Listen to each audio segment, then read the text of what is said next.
If you ever find a door in your house that you don't remember, don't open it.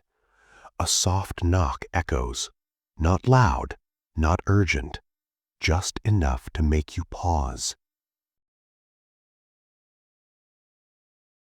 That's how it started for me. I live alone, no pets, no roommates, no visitors, and yet someone knocked. I stood in the hallway, staring at my front door. The clock on the wall ticked loudly, like it was counting something down. I checked my phone. No missed calls, no messages. I opened the door. The hallway outside was empty. No footsteps, no neighbors, just silence. Well, I laughed it off, told myself it was the pipes or my imagination. When you live alone long enough, your mind starts playing tricks on you. That night, I noticed something strange. At the end of my hallway, there was a door. A plain wooden door. No handle design, no markings. I froze. That door had never been there before. I've lived in this apartment for 3 years. I know every corner, every crack in the wall. But this door felt wrong. Like it didn't belong to the building, like it had been placed there quietly, without permission. I reached out to touch it. My hand stopped inches away. Something about it felt cold. Not temperature cold, emotion cold, like it didn't want to be seen. I went to bed. That was my first mistake. The next morning, the door was gone. The hallway was normal again. I checked every wall, measured the space, even knocked on the drywall. Nothing. No outline. No sign. I convinced myself I dreamed it. Until that night. I came home late from work, exhausted. Lights off, shoes kicked aside, and there it was. The door. Closer this time. Not at the end of the hallway, but halfway down.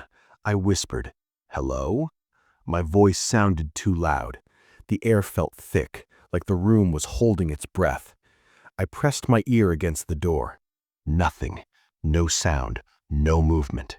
Then, a whisper. "Why do you keep leaving?" I stepped back so fast I hit the wall. My heart slammed against my ribs. I hadn't told anyone about the door. No one could know. And yet, it sounded familiar, like my own voice. I locked myself in my bedroom that night. Lights on, door barricaded. Sleep didn't come easy. Over the next week, the door kept moving. Each night it appeared closer, always when I was alone, always when the apartment was silent. I tried inviting friends over. The door never appeared. I called my sister and begged her to stay the night. Nothing. The moment I was alone again, it returned, now just outside my bedroom. I noticed something new. Scratches. Deep marks on the wood, like fingernails dragged across it from the inside. And beneath them, words carved poorly. "You forgot me." My hands trembled. I knew those words. I'd written them once, years ago, on a hospital notepad. After the accident. I never talked about that part of my life. The doctors called it dissociation, said my mind protected me by locking something away. I stopped going to therapy, moved cities, started over. But standing in that hallway, I realized something terrible. The door wasn't new. It was a memory, a place my mind built to hide something I refused to face. That night, the door was open, just slightly. Darkness spilled out like smoke. I could smell it. Old air, dust, something rotten. And I heard crying. My crying. "Please, don't leave me again." Accident. I never talked about that part of my life. The doctors called it dissociation, said my mind protected me by locking something away. I stopped going to therapy, moved cities, started over. But standing in that hallway, I realized something terrible. The door wasn't new. It was a memory, a place my mind built to hide something I refused to face. That night, the door was open, just slightly. Darkness spilled out like smoke. I could smell it.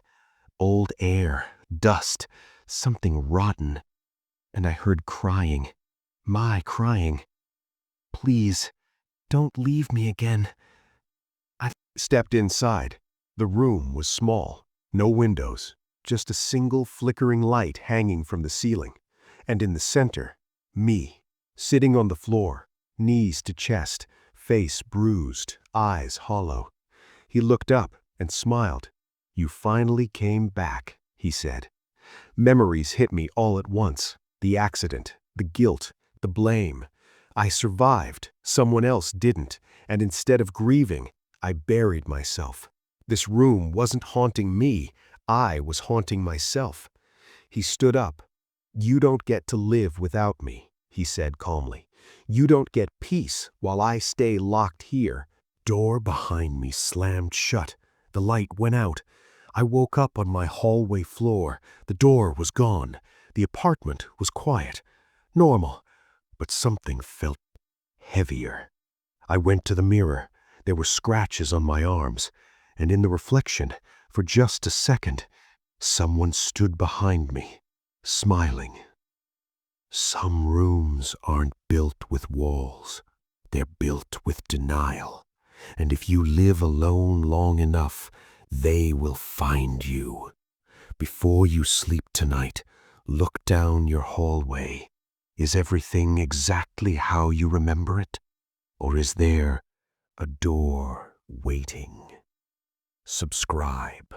Before your screen goes dark, would you open the door or pretend it never existed?